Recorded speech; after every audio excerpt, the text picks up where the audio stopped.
Bonjour.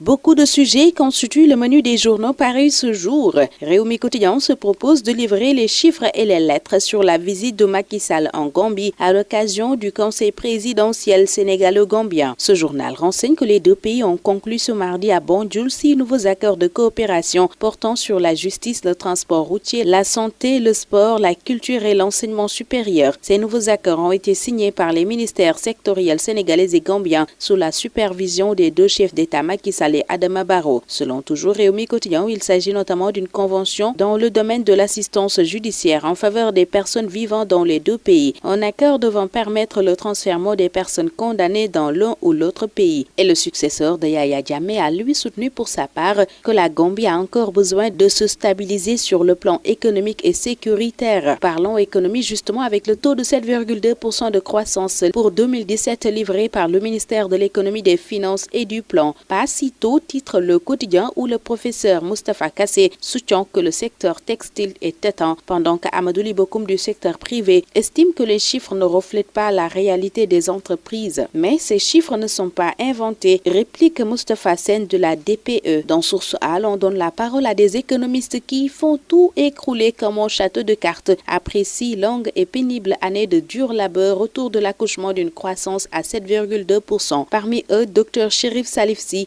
qui indique que les hommes politiques veulent vendre à leur peuple ce qu'ils veulent leur vendre, mais quand on dit qu'il y a une croissance grandissante, les populations ont dit clairement qu'elles n'ont pas grandi. Chérif Salifsi juge par conséquent ses propos politiciens parce que les populations sont de plus en plus pauvres. C'est le Sénégal même qui est pauvre, semble dire Dakar Times, qui révèle que l'État ne peut plus payer ses fournisseurs car le trésor public est en manque de liquidité. Pendant ce temps, dans Walf Quotidien, les deals de Macky Sall sont révélés relativement à l'emprunt de plus de 1200 milliards. Macky Sall hypothèque l'avenir pétrolier et gazier et l'emploi des jeunes, selon le leader du mouvement Tekki, qui dans sa question économique hebdomadaire affirme que ce qui est présenté comme un succès n'est qu'un marché de dupes, un moyen pour la finance internationale de mettre la main sur les hydrocarbures. Ce journal fait par ailleurs état de méforme des réformes de l'APIX, s'intéressant au classement dans le Doing Business. L'observateur Romain Momo livre les vérités du directeur général de l'ARMP.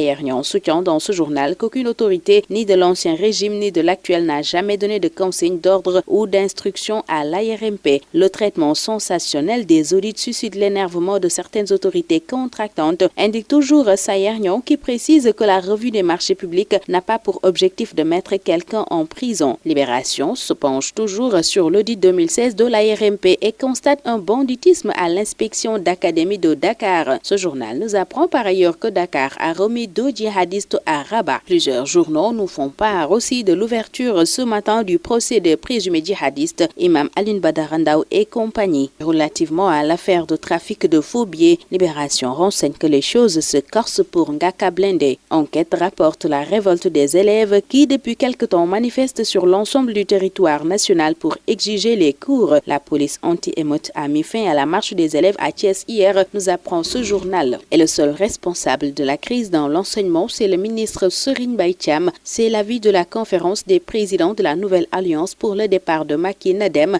qui exige la tête du ministre de l'Éducation nationale dans les colonnes de ce journal qui s'intéresse par ailleurs aux coalitions obsolètes en direction de la présidentielle de 2019. Hélas révèle que l'État veut procéder à la baisse de la caution à l'occasion de la prochaine présidentielle. Ce journal informe que le président de la République va recevoir demain les différents acteurs impliqués dans le cadre des concertations sur le processus électoral. L'heure est ainsi venue pour Macky Sall de trancher les désaccords subsistants à l'issue des négociations entre la majorité présidentielle, l'opposition et les non-alignés. Il s'agit entre autres des questions liées au parrainage, au montant de la caution, au bulletin unique et à la désignation de l'organe chargé d'organiser les élections, fait savoir ce journal. Le journal La Tribune voit tout bas comme le cœur d'Idriss Seck, évoquant la stratégie présidentielle pour 2019 du patron du parti Réumi qui occupe la une de ce journal tout souriant. Le même Idriss Seck est convoqué par des conseillers départementaux dans le cadre de l'affaire dite de bradage du domaine maritime de Kayar, si on en croit le quotidien de Madiambal Diagne. Dans le quotidien du sport Stade, l'on donne la parole à Famara Diédhiou en direction du mondial 2018. Je garde espoir de revenir, dit-il à la une de ce journal. La revue de presse revient demain. C'est tout pour aujourd'hui.